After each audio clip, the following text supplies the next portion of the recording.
The box was a small cedar thing my father had built himself, locked with a brass hasp, sitting at the bottom of his workshop cabinet under a pile of yellowed architectural plans. My son Travis called it junk and tossed it toward the trash bin without opening it.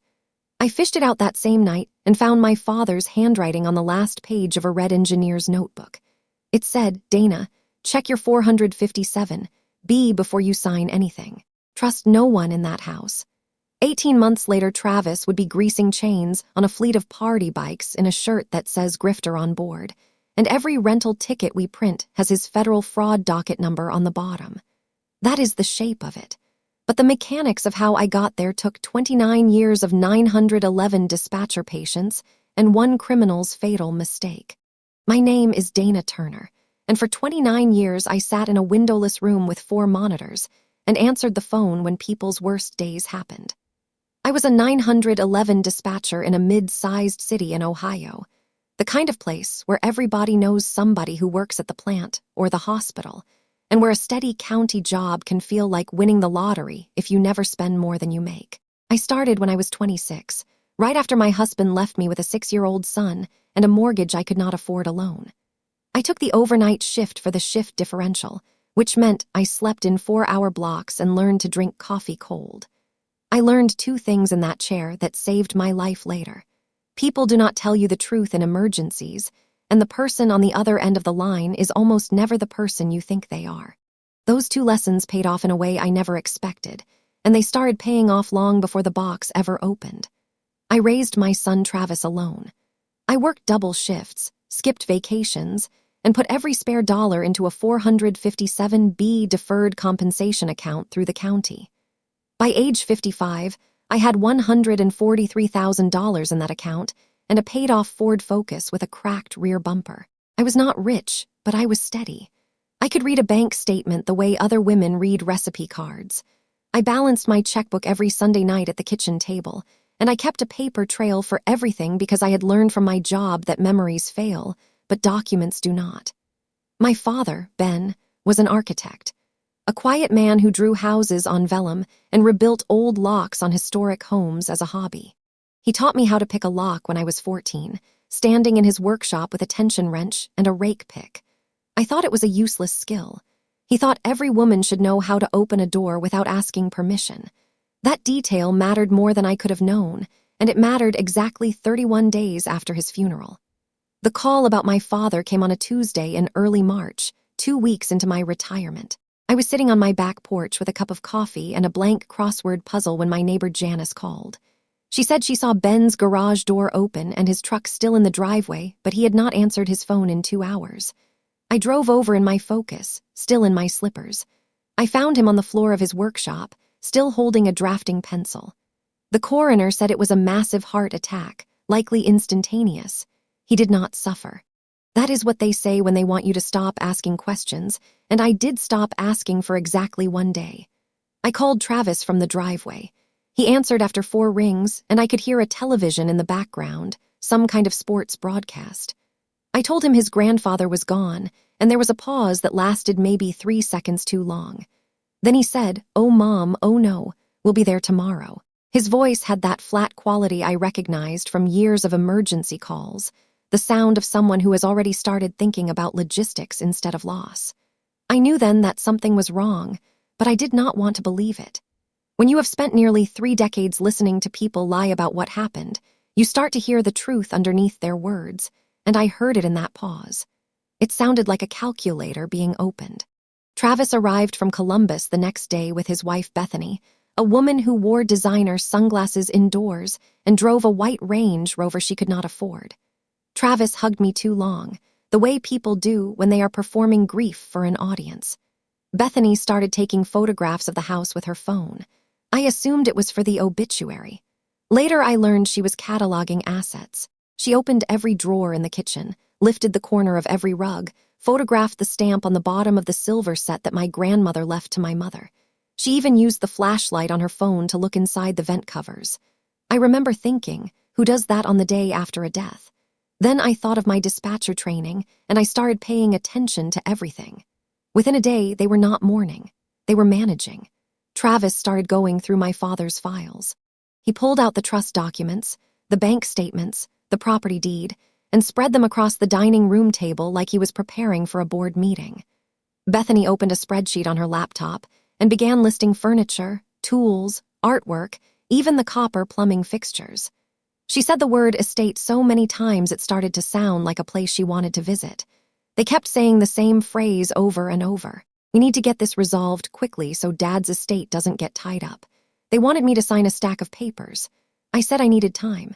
I did not tell them that I had learned how to buy time from 1,000 emergency calls by staying calm and asking questions that sound reasonable but never commit you to anything. That evening, I went into the workshop.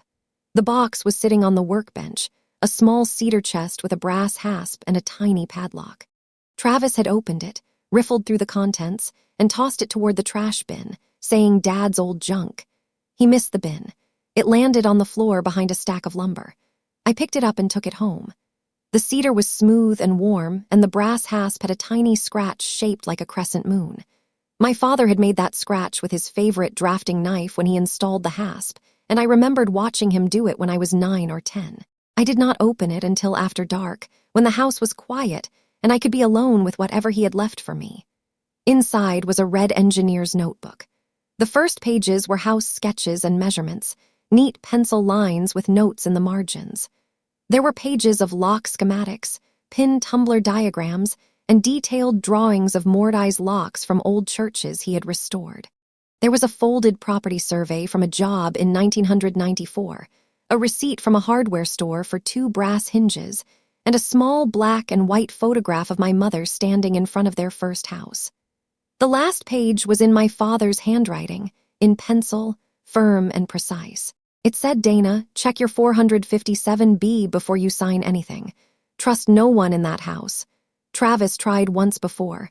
I read that sentence 3 times. I felt my chest go cold. The handwriting was not shaky, not rushed. It was the same careful architect's hand he used on his final blueprints. That told me he had seen this coming long before I had, and that he had left the warning in the one place he knew I would find it, inside a lock only I would open. Before I continue this story, let me know where you're watching from in the comments below. Hit like and subscribe if you believe family is not a license to steal.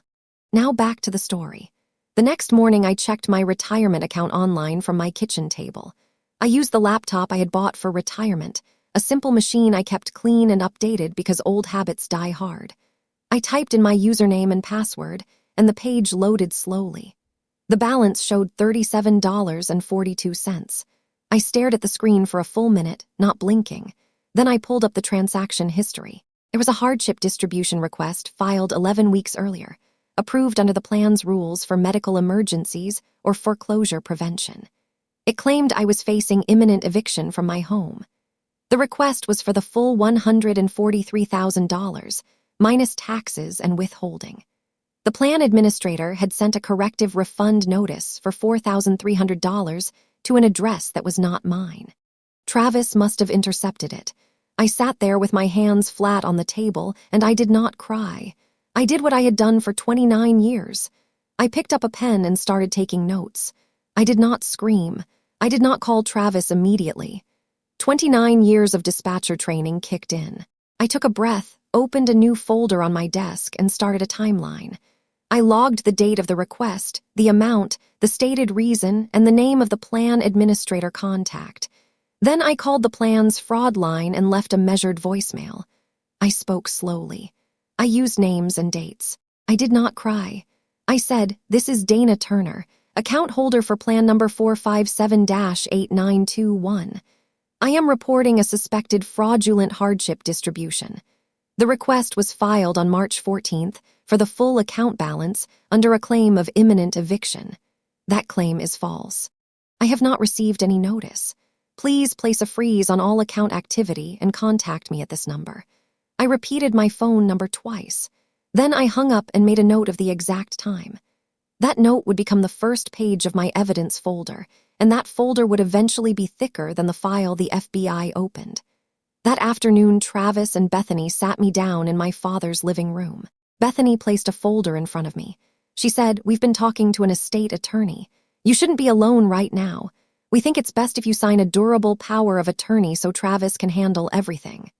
The house, the bank accounts, the retirement stuff. You just focus on grieving." She said it with her head tilted, her voice soft and syrupy, the way you might talk to a frightened animal. I looked at the papers.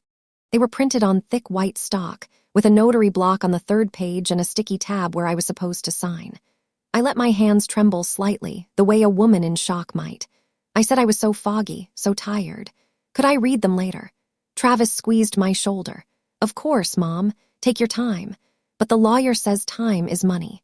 The next day they told me it would be easier if I moved into their guest room while the estate settled. "We'll take care of you." I said I needed to pack a small bag. I brought the notebook, my folder, and a small lockpick set from my father's workshop. I did not bring anything else of value. I also brought a prepaid burner phone from my dispatcher days, the kind that costs $40 at a gas station and leaves no monthly bill. It was dead and hidden in the lining of my suitcase, but I charged it later that night while they slept. At their house, they took my car keys for safety and told me to rest.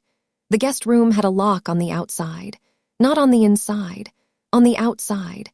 That told me everything I needed to know about where I was sleeping and how long they intended to keep me there. The first week in that house was a masterclass in control disguised as care. Bethany brought me soup in a bowl that was always a little too hot, and she would stand in the doorway watching me eat with a smile that never reached her eyes. Travis took my phone to update the settings for me and returned it with a parental control app installed that tracked my location and recorded my screen time. I did not tell him I knew how to factory reset it. I did not tell him I had the burner phone hidden inside the lining of my suitcase, or that I had already used it to call the fraud division again and confirm that my original voicemail had been logged. I had learned long ago that the best way to appear weak is to let the other person believe they have stripped you of every tool. I kept the burner phone charged and silent, tucked behind the guest bed in the pocket of a winter coat. They never bothered to search. They asked me for passwords. I gave them wrong ones, slightly off, and then shrugged and said my memory was not what it used to be. They asked me to sign a document that would transfer my father's house into a living trust controlled by Travis. I said I needed my reading glasses, and then I misplaced them on purpose for 2 days. They asked me to list all my bank accounts. I told them I had 3, but I listed 2 that were empty and 1 that had $40 in it. They asked me to call the retirement plan and confirm my verbal authorization for the hardship distribution. I said I would call in the morning, and then I did not make the call. Every time they asked, I said I was too tired or too foggy or too sad. I played the role of a broken old woman, and they believed it because they wanted to believe it. Greed makes people stupid, and their greed was the size of a fleet of party bikes. But at night, after the house went quiet, I would sit on the edge of the guest bed and write in a small spiral notebook I kept under the mattress. I wrote down every word Travis said that felt like a lie. I wrote down Bethany's spending habits, the credit card bills she left on the kitchen counter, the late-night phone calls Travis took in the hallway. I wrote down the names of the companies they mentioned, the dates, the amounts. I wrote everything in a shorthand I had developed over nearly 3 decades of taking emergency calls. It was my own private evidence log, and it was the only thing in that house that was truly mine. I also kept track of the times they searched my room, and they did search it twice while I was in the bathroom. They were looking for the box. They never found it because I had broken it down and hidden the pages of the notebook inside the cover of a large print romance novel I borrowed from Bethany's own bookshelf, the one place they never thought to look. The financial red flags piled up fast. Travis took phone calls at 2 in the morning, pacing in the hallway, whispering words like the fleet and deposit and interest. I heard him call the bank and ask for payment extension. I heard him tell Bethany to stop using the credit card. Bethany ordered a $4,000 espresso machine without blinking, then returned it the next day and accused the retailer of fraud. She bought a $1,200 handbag with a credit card that was declined twice before a third card finally went through. I found a stack of overdue notices hidden in a kitchen drawer, all addressed to Travis, all marked second notice or final demand. One was from a finance company called Ironwood Capital that specialized in vehicle fleet loans. Another was from a landlord in Columbus who had filed an eviction complaint. There was a letter from a collection agency about an unpaid personal loan from 4 years earlier. I copied each one into my notebook in shorthand, then put them back exactly where I found them. I did not photograph them yet because I was not ready to show my hand, but I memorized the account numbers and the contact names, and I wrote them down in code using my father's old architectural symbol system, the one he had drawn on the first page of the red notebook. 3 circles meant money, a double line meant house, a crossed square meant bank. The party bikes arrived on a Thursday. I heard them from my room.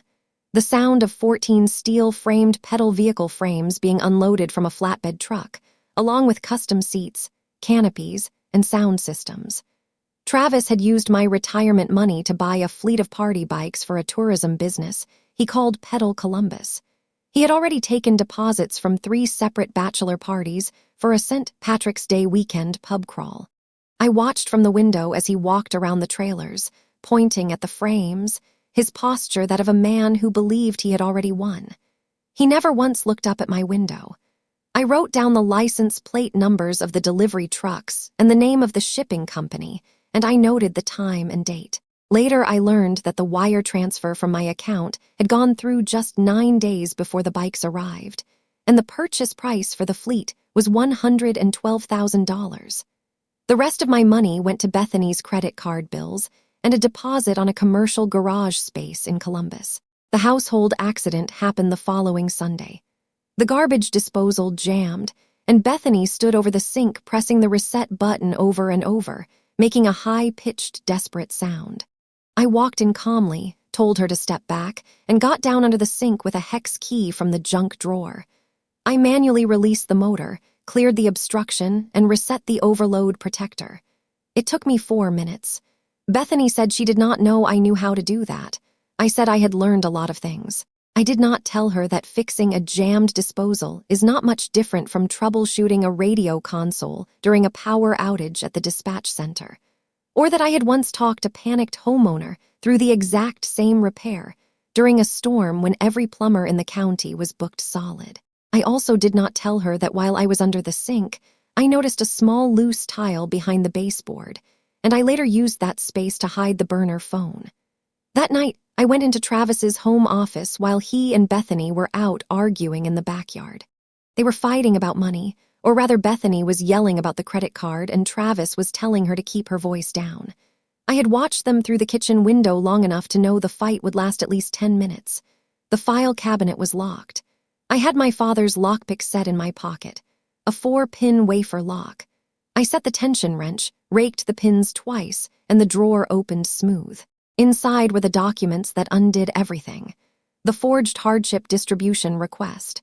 My signature was there, smooth and fluid, but I knew my own hand. I signed my name with a specific loop on the D and a tail on the that always curves left. This signature was too neat, too precise, like someone had traced it slowly from a reference.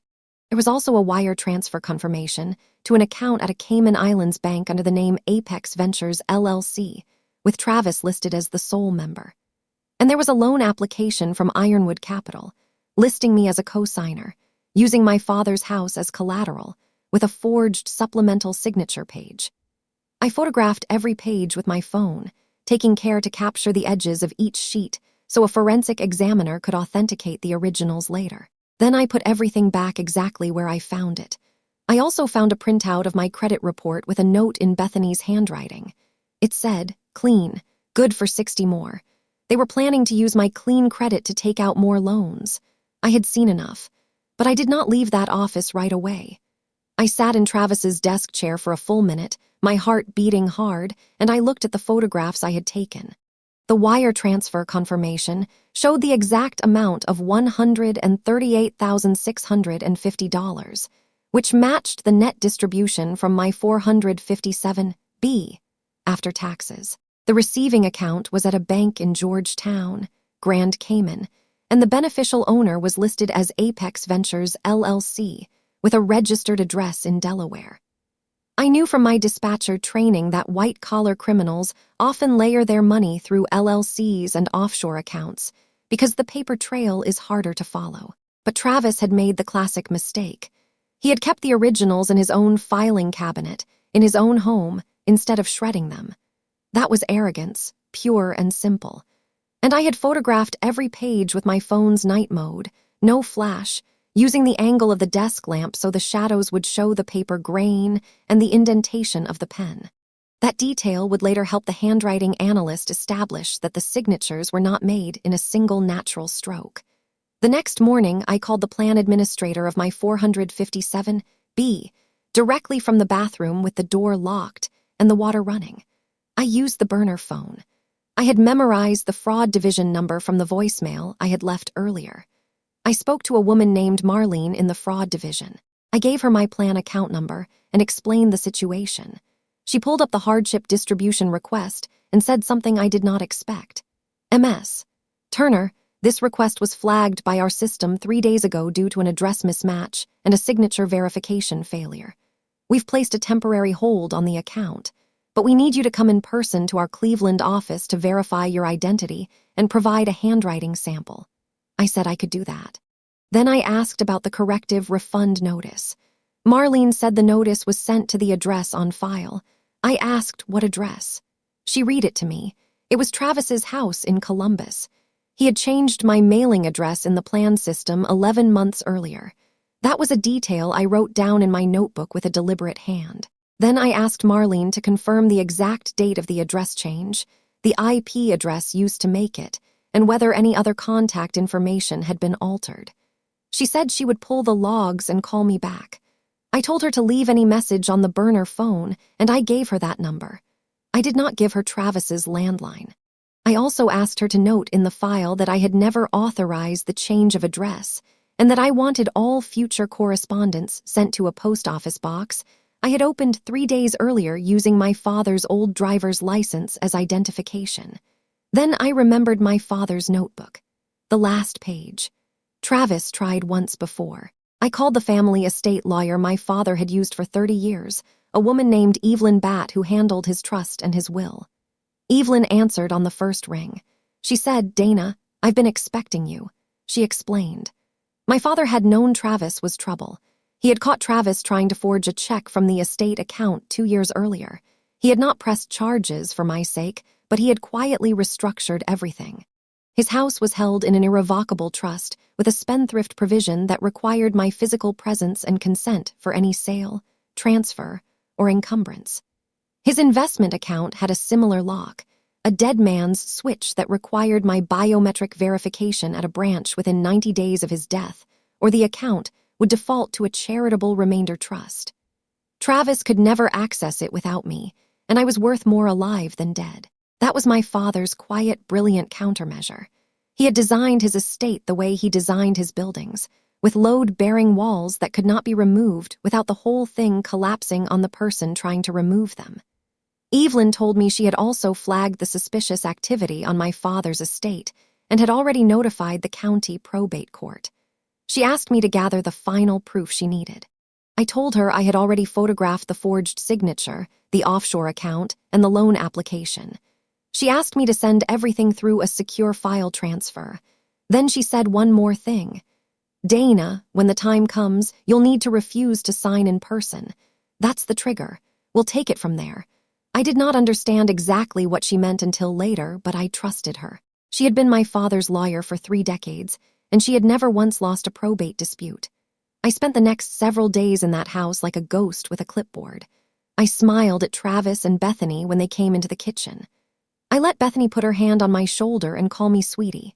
I let Travis talk at me about the party bike business, about how it was going to make us all rich, about how I was going to be so proud of him. I nodded at the right moments and said yes and no and I don't know. I even let them take me to a Sunday brunch at an overpriced restaurant where Bethany ordered a $40 avocado toast and then complained that it was too salty. The whole time, I was taking notes in my head.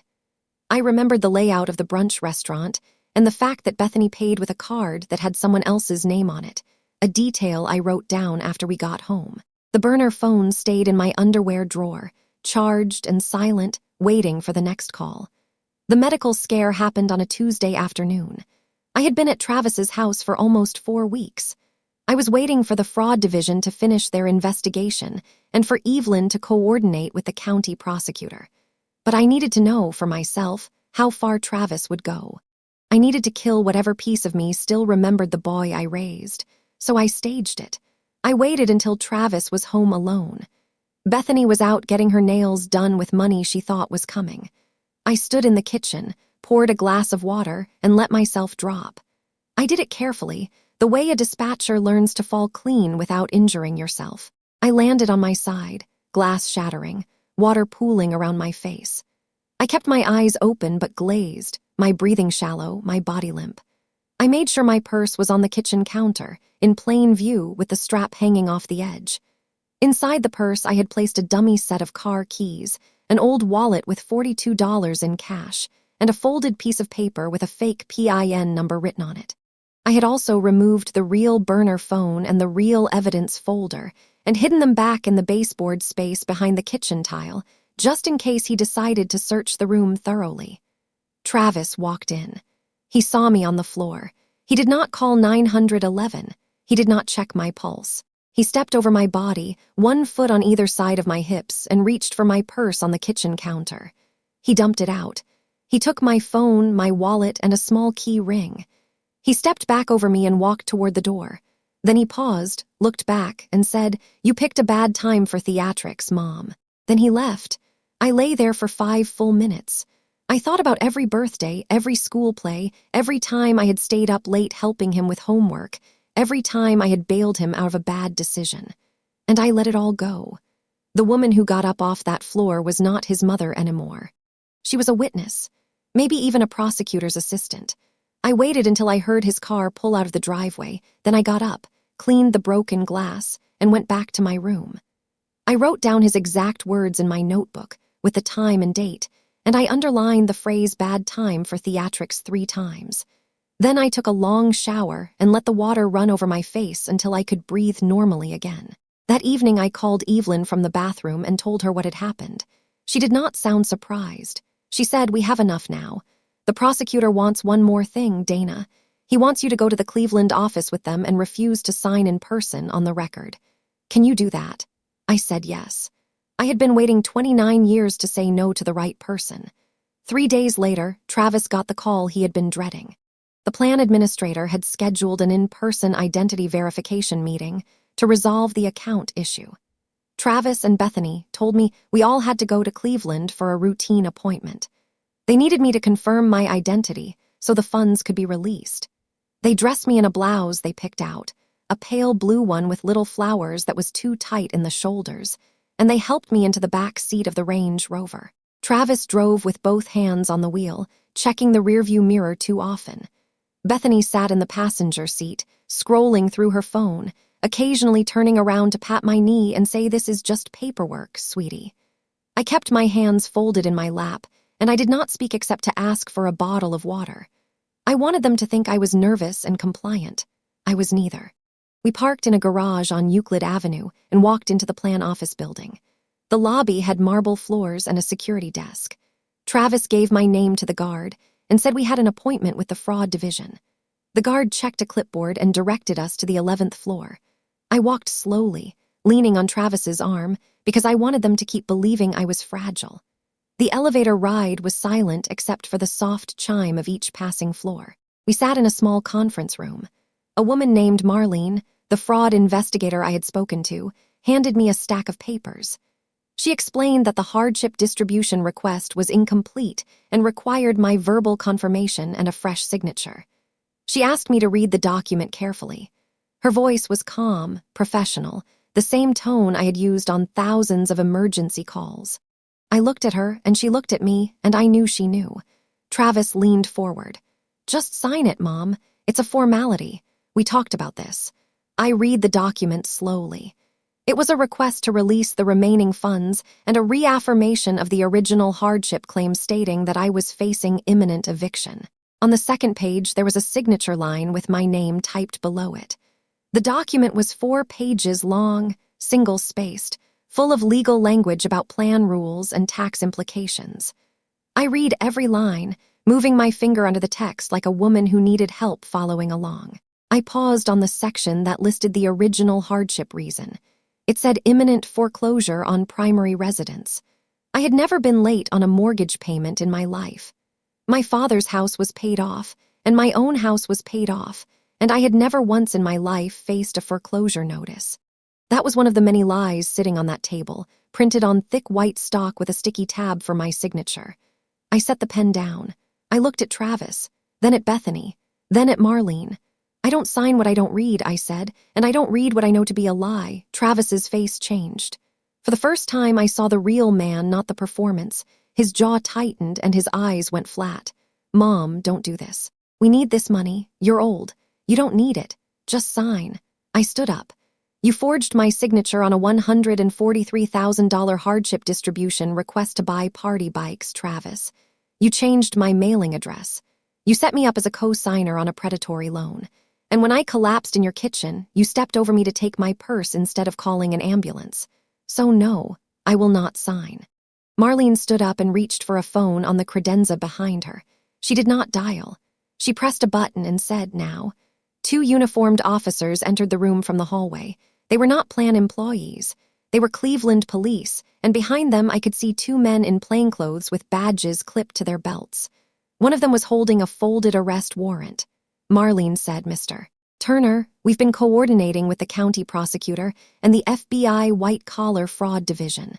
You are under arrest for wire fraud, identity theft, and forgery. The arrest happened in the parking lot. Travis tried to bolt. He did not make it to the Range Rover. One of the plainclothes officers put a hand on his shoulder and guided him to the ground with a smooth, practiced motion. He was cuffed with his hands behind his back, while Bethany stood frozen, holding a designer handbag, saying this is a misunderstanding over and over to no one. She was not arrested that day, but she was later charged as an accessory for the forged loan application.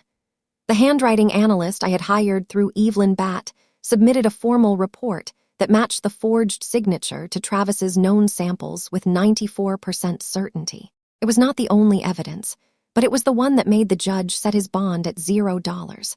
The legal process took 14 months.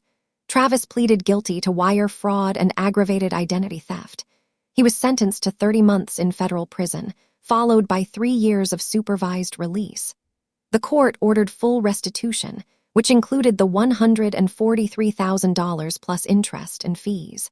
The plan administrator reversed the distribution and restored my account to its full balance.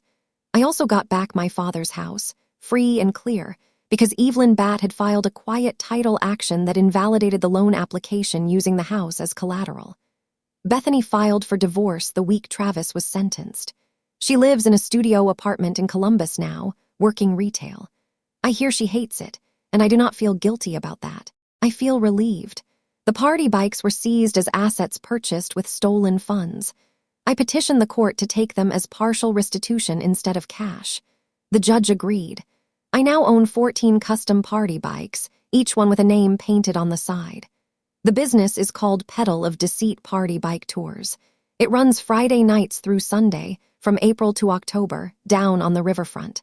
The bikes are bright red with white lettering, and each one has a small brass plaque on the handlebars that lists the name of the bike and a short line from my father's notebook. The first bike is called the Corrective Refund. The second is the Quiet Architect. The third is the Hardship Claim. The rest are named after things my father drew in that red notebook, like vellum, tension wrench, and spendthrift provision. There is one bike called Trust No One in that house, and it is the only one I ride when I do the route myself. Travis was released from prison after 22 months on good behavior. He is on supervised release. One of the conditions of his release is lawful employment. He works for me now, 6 days a week in the maintenance shed. He greases the chains, checks the brakes, replaces the bearings, and scrubs the seats. He wears a bright yellow shirt that says Grifter on board on the back. Every rental ticket we print has his federal fraud docket number on the bottom line. It is the first thing customers see when they climb on board. I do not pay him much, but I pay him minimum wage plus a 15-minute break every 2 hours because I am not cruel. I am just honest. And the federal docket number on the ticket is not my idea. It was a condition of the court's restitution order, part of the public accountability clause. The judge thought it was fitting. So did I. My father would have appreciated the irony. I think about my father a lot. He tried to warn me. He built a lock that only I could open. He knew Travis was broken long before I did, but he never stopped loving me enough to protect me from it. That is what a good architect does. They build structures that hold even when the people inside them fail. Family is not a license to steal, and love is not an obligation to be eaten alive. Boundaries are not betrayal. They are the blueprint. So here is my question for you. Have you ever discovered a dark secret about someone you trusted completely? How did you handle it? Let me know in the comments. If this story hit home, hit like and subscribe. I tell real stories of family, fraud, and the quiet ways people fight back. And if you believe that love without boundaries is a trap, not a virtue, you belong here. Until next time, trust your paperwork, double-check your signatures, and never let anyone tell you that protecting yourself is selfish. I'll see you in the next one.